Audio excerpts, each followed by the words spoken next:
திமுகவோட ஒரு அரசியல் இதெல்லாம் மாற்றணும் சார். வாயத்தரன்னா திறக்க மாட்டான். வாயவே திறக்க மறுக்கிறவனுக்கு என்ன ட்ரீட்மெண்ட்? மூக்க பிடிச்சா அடுத்த நிமிஷம் என்ன செய்வான்? வாயை திறந்துருவான். அப்ப திமுக நீ இந்துக்கள் மேல பிரியமாறு, இந்துக்களை மதிச்சுக்கோ, இந்து சென்டிமெண்ட் ஹானர் பண்ணுன்னு சொன்னா தெரியாது அவனுக்கு. வளர்ந்து வந்த விதம் அது இல்ல. நீங்க மூக்க பிடிக்க திமுக வாயை திறக்கும். மூக்கு பிடிக்கிற என்ன அர்த்தம்? இந்துவா ஓட்டு போடு, திமுக வாயை திறக்கிறானா இல்லையான்னு 13% சிறுபான்மை ஓட்டுக்காக இப்படி பிச்சை எடுக்கிற திமுக 87% இந்து ஓட்டு தானே. 13% சிறுபான்மைன்ற அந்த விழிப்புணர்வோட, அந்த மனசாட்சியோட, அந்த கான்சியஸ்னஸோட ஓட்டு போடுவான். 87% ஏன் ஓட்டு போடுறது இல்ல? வாக்குச்சாவடியில போய் நீங்க ஒரு பொத்தான அமுக்கிறப்ப நீ இந்து நினைச்சுக்கிட்டு அமுக்க என்ன குடிமொழி போச்சு? காசுக்கு ஓட்டு போடுறோம், கள்ளச்சாராட்டுக்கு ஓட்டு போடுறோம், குவார்டருக்கு ஓட்டு போடுறோம், கோழி பிரியாணிக்கு ஓட்டு போடுறோம், சின்னத்துக்கு ஓட்டு போடுறோம், சின்னத்தனமா ஓட்டு போடுறோம். இந்து நினைச்சு ஒரு தேர்தல் ஓட்டு போடு. தமிழ்நாட்டில் நிலம் மாறுமா மாறாதா? ஒரு தேர்தல் ஓட்டு போடு. அப்படி மக்கள்கிட்ட அந்த எழுச்சி வரும் வரை பாரதிய ஜனதா கட்சியை மாத்திரம் குறை சொல்றதுல அர்த்தம் இல்ல. பிஜேபிக்கு வேலை செய்யறதுக்கான சார்ஜ் எங்க வரும்? நான் ஒரு மொபைல் போன் வச்சிருக்கிறேன், 24 மணி எனக்காக வேலை செய்யும். ராத்திரி 12 மணிக்கு ஒரு வாட்ஸ்அப் செய்தி அனுப்பிச்சா கூட போகும். என்னப்பா நடுராத்திரி எழுப்புறியாடா பாவின்னு கேட்காது என் போன், உங்க போனும் கேட்காது. ஆனால் 24 மணி நேரம் அந்த போன் வேலை செய்யறது, 1 மணி நேரம் அந்த போனை சார்ஜ்ல போடணுமா வேண்டாமா? சார்ஜ்ல போடாது எப்படி வேலை செய்யும்? அது மாதிரி ஒரு அரசியல்வாதிக்கு அதை வேலை செய்யறதுக்கான சார்ஜ் எங்க இருந்து வருது? மக்கள்கிட்ட இருந்தா வருது. மக்கள் கொடுக்குற அந்த சார்ஜ் எடுத்துக்கிட்டு தான் 1 மணி நேரம் சார்ஜ் எடுத்துட்டு 23 மணி நேரம் வேலை செய்வான். பொலிட்டீஷியன் கட்சிக்காரன் அப்படிதான் வேலை செய்வான். நீங்க அவனை எம்பவர் பண்ணணும்ல. இங்க இருக்கிற ஒன்றிய கவுன்சில்காரெல்லாம் எவனோ விடியல் கட்சியா இருப்பான். இங்க இருக்கிற மாவட்ட கவுன்சிலா விளங்காத கட்சியா இருப்பான். உங்க ஊர் எம்பி ரஷ்யாவுக்கும் சீனாவுக்கும் தான் விசுவாசமா இருப்பான். அவனுக்கு இந்தியா தெரியாது. அவனுக்கு கம்யூனிஸ்ட் எம்பி, கம்யூனிஸ்ட் தலைவர்கள்லாம் 2000 ரூபாய் வித்ட்ரா பண்ணதை பத்தி அவ்வளவு கண்டிச்சு பேசுறான். 2000 ரூபாய் எத்தனை கம்யூனிஸ்ட் இருக்கு? எத்தனை ஏழை தொழிலாளர்கிட்ட 2000 ரூபாய்? இந்த அரங்கத்தில் இருக்கிற யார்ட்டாவது என்கிட்ட 2000 நோட்டு இருக்குன்னு யாரோ ஒருத்தர் சொல்லுங்க. யார்கிட்ட இருக்காது. விதிவிலக்கா இருந்தா ஒரு 5 நோட்டு 10 நோட்டு இருக்கும். யாரு வச்சிருக்கா? பாட்டாளிகளை பற்றி கவலைப்பட வேண்டிய கம்யூனிஸ்ட் கட்சி கூட்டாளிகளை பற்றி தான் கவலைப்பட்டு இருக்கான். திமுக இருக்கு நிறைய 2000 நோட்டு. அதனால இதை கவலைப்படுறாங்க. அப்போ இது இந்த இடத்துல எல்லாம் பிஜேபியில் இருக்கணும். அப்படி இருந்தா நிலைமை ஆட்சி அரசியல் மாறும். அப்படி தேசத்துக்கு உகந்த ஒரு தேசியவாத அரசியலை நாம் வாக்களித்து தேர்ந்தெடுக்காமல் அரசியலை குறை சொல்றதுல அர்த்தம் கிடையாது. நாம் அந்த இடத்துல இருக்கணும். பேசுங்க. பல பேர் என்கிட்ட பேசுவாங்க, சார் நம்ம சைலண்டா பிஜேபி தான் சார் நாங்கெல்லாம் சப்போர்ட் பண்றோம் அப்படிம்பாங்க. நீ சப்போர்ட்டே பண்ணி தொலைக்க வேண்டாம, நீ என்ன வேலைக்கு சைலண்டா சப்போர்ட் பண்ற? என்கிட்ட ஒரு ரகசியமா பேசுற, வெளியே தைரியமா சொல்ல. இப்ப என்ன எதெல்லாம் பெருமையோ எதெல்லாம் வெளிப்பட, நீ இன்னைக்கு சைலண்டா இருந்தா நாளைக்கு இன்னொரு அடுத்த ஜெனரேஷன்ல நமக்கு எதிராளி வயலண்டா இருப்பான், தெரிஞ்சுக்கோ. நாம இன்னைக்கு அதிகம் பேச முடியாத சூழல் இந்த செகுலரிசம் இருந்தா அடுத்த 10-20 வருஷத்துல இந்துக்கள் வாழ முடியாத நிலையில தமிழ்நாட்டோட செகுலரிசம் இருக்கும். இங்க நீ கடை வைக்க முடியாது. வர்த்தக சங்கத்துல எல்லாம் எவனும் தலைவரா இருப்பான். நீங்க எந்த ஒரு மாநகராட்சி கடையவோ பேரூராட்சி கடையவோ நீங்க ஏலம் எடுக்க முடியாது. இன்னைக்கு பல மாவட்டங்கள்ல நான் சொல்ல முடியும். ஏன்னா அங்கெல்லாம் வேற வேற ஆள் உட்கார்ந்துருக்கான். 10 பேர் தான் இருப்பான், 100 பேர் நம்மால் இருப்பான். கடை ஏலம் எடுக்க முடியாது. எவ்வளவு பிரச்சனை வரும் தெரியுமா உங்களுக்கு இதனால?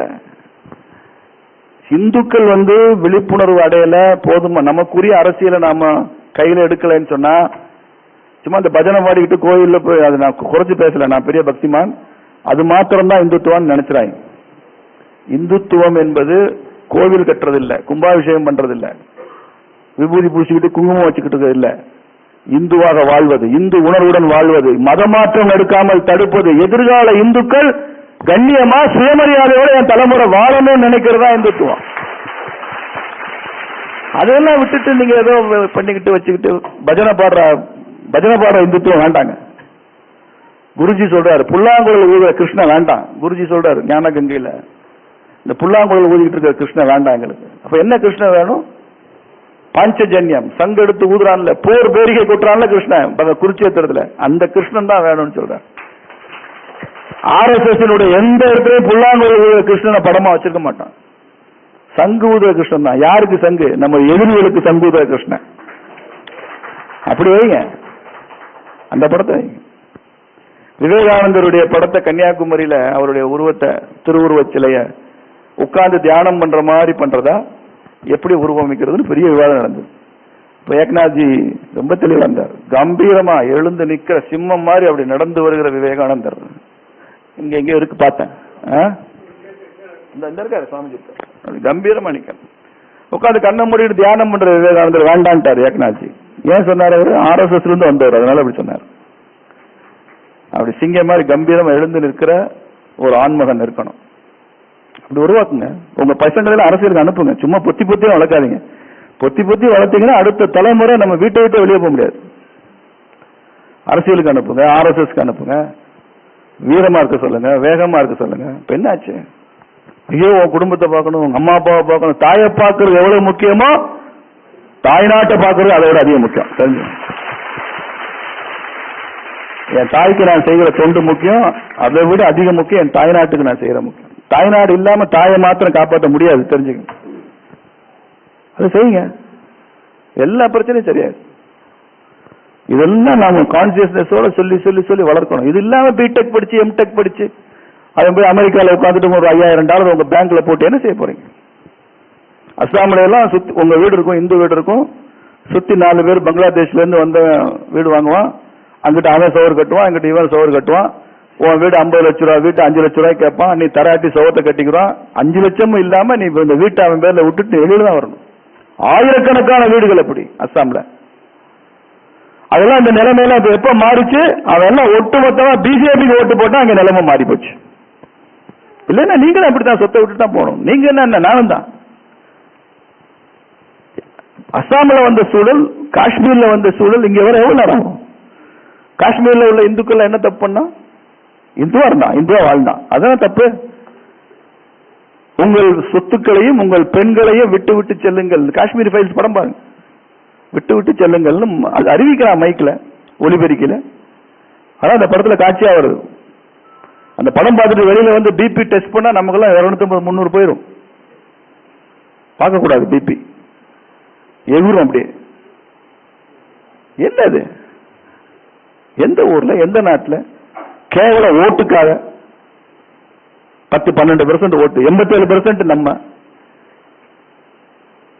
13% வாலாட்டிட்டு இருக்கிறான். 87%. அதான் ராமகோபாலன் சொல்லுவாரு, நாய் வாலாட்டலாம், இந்த நாட்டில் வாழ்லையா நாய் ஆட்டுது. கோபால்ஜி சொல்லுவாரு, வாழுதாங்க நாய் ஆட்டுது இந்தியா நம்பர். அது மாதிரி நாய் தான் வாலாட்டமா, வாழு நாய் ஆட்டக்கூடாது. எல்லாமே பெருமைப்படுங்க. நம்ம கோயில்கள் நமக்கு பெருமை. பல பேர் ஜாதி பேர் சொல்ல மாட்டேங்கிறான். என்ன ஜாதி பேர் சொன்னா என்ன தப்பு? என்ன பேரு? உங்க அப்பா, உங்க தாத்தா பேர் ஏதாவது சுப்பிரமணிய கவுண்டர், சேனாதிபதி. எங்க அப்பா எங்க தாத்தா சேனாதிபதி கவுண்டர் சொல்லுங்க. இப்ப என்னாச்சு? சேனாதிபதி ஏன் சொல்றீங்க? இல்லையா? வெள்ளச்சாமி பிள்ளைன்னு இருக்குன்னு வச்சுங்க, வெள்ளச்சாமி பிள்ளைன்னு சொல்லுங்க. அவர் பேர் அவர் அப்படித்தானே சொன்னாரு. நீங்க அதுல மட்டும் ஏன் பிள்ளைன்றதை கட் பண்றீங்க? ஏன் நீங்க மட்டும் ஏன் நாயுடு, ஜிடி நாயுடு இருக்காரு, ஜிடின்னு சொல்லுவீங்களா? ஜிடி நாயுடு தானே அவரு, நாயுடுன்னு சொல்லுங்க. 5000 வருஷம் 10,000 வருஷமா ஜாதி இருக்கு சார். 100 வருஷமா தானே அரசியல் இருக்கு. 100 வருஷமா தான் இந்த கட்சி, கான்ஸ்டிடியூஷன், இந்த கழுத ஊரெல்லாம் இருக்கு. 100 வருஷம் அரசியல், 5000 வருஷமா இருந்த ஒரு சோசியல் இன்ஸ்டிடியூஷன் நான் ஒழிச்சிருவேன், அழிச்சிருவேன், இது தப்புன்னு சொல்ற அந்த அரகன்ஸ் இல்லையா அது? ஏன் அந்த அரகன்ஸ் வருது? RSSல ரங்கசாமி தேவர் தான் தலைவராக இருந்தார் பல ஆண்டுகள். ஐயா தாவணிக நாடார் தான் இந்து முன்னணி தலைவராக இருந்தார். நம்ம யாரும் பார்க்கலையா? தான் பார்க்கலையா? ஒரு நாடாரு, ஒரு தேவர்லாம் பார்க்கலையா? அதெல்லாம் மரபு சமூகம். RSSல ஜாதியை மறுக்க சொல்லல, ஜாதியை கடந்து போகணும்னு சொல்லணும். ஜாதியை கடப்பது வேறு, ஜாதியை மறுப்பது வேறு. கோயிங் அகைன்ஸ்ட் தி காஸ்ட் இல்ல, கோயிங் அபவ் தி காஸ்ட். அதுதான் RSS. அதை தாண்டி போறோம், அடுத்த லெவலுக்கு போறோம். இதை மறுதளித்துட்டு இது தப்புன்னு சொல்லிட்டு போல, இதையே சுமந்துகிட்டு இருக்கவும் சொல்லல. இதையும் தாண்டி நம்ம எல்லாம் ஹிந்து, நாம எல்லாம் ஒண்ணு, நாம எல்லாம் அண்ணன் தம்பின்ற ஒரு சிந்தனை இருக்கு. அந்த சிந்தனைக்கு RSS நம்மளை அழைச்சிட்டு போகுது.